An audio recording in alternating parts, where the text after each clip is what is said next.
All right, so there's so much that Module 5 has covered. The first thing that I want to cover is that we learn the standards.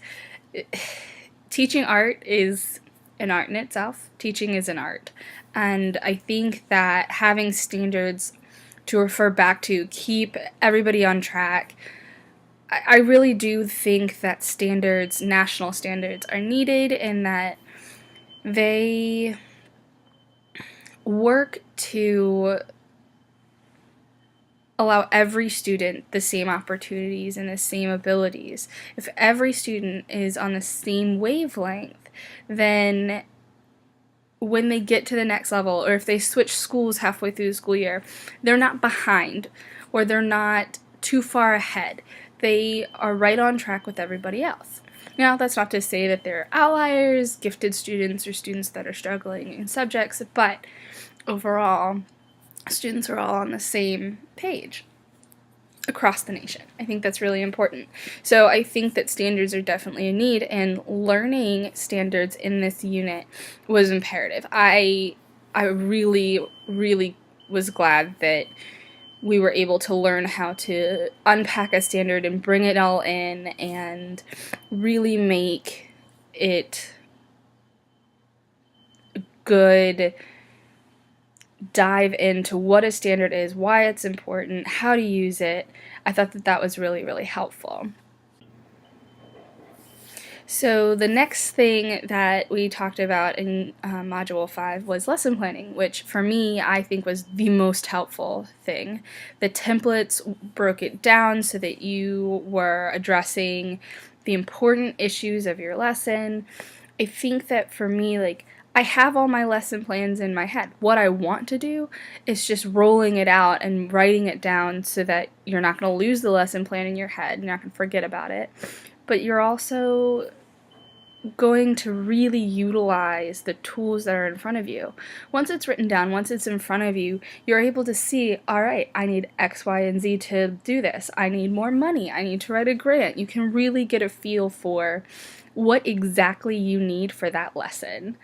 I think that it's crazy, crazy helpful to have lesson plans and to really plan them out in your classroom. I think that it just makes classes run smoothly. It gives kids structure, it gives you structure, and I am all about the structure. So I think that that's really, really important. So the next thing we talked about in Module 5 was differentiating instruction, and I think that that unit was really important to how to structure a lesson plan so that you're hitting every student.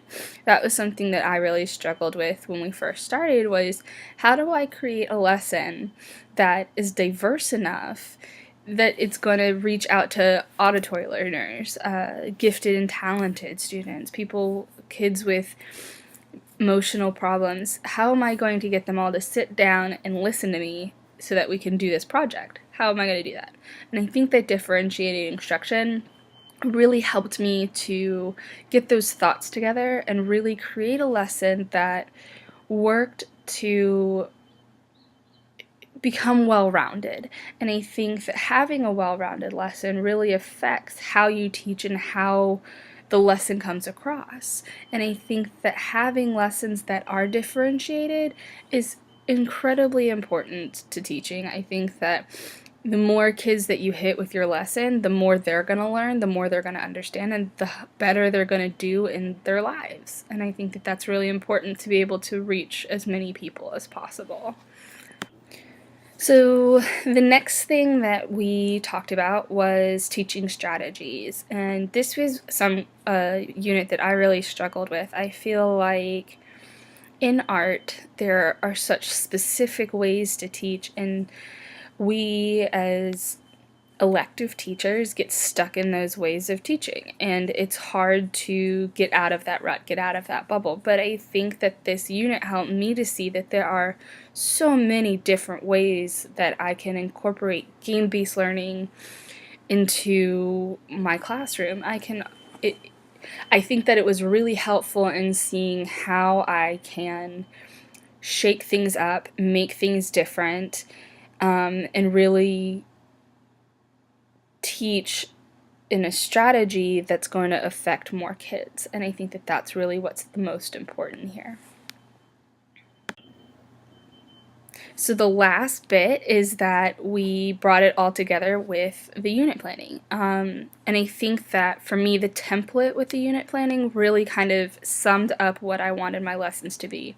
Now, what I found hard about this, and it's partly my own fault, is that my lessons weren't cohesive together.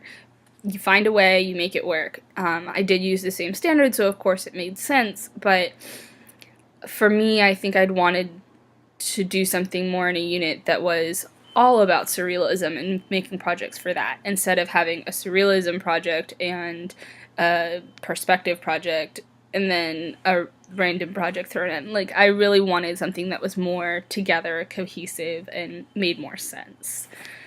But that's me personally. I think that when you're trying to plan a unit, you do that, and I think that with this particular module, and granted, Sarah totally set us up and said from the beginning, it's a unit plan, and I just completely was like, I don't know what you mean, it's fine, it's fine. But I think that now that I've been through it, I wish that I had listened and made things that were a bit more cohesive in my unit to make it more well-rounded and make more sense. But that's my opinion.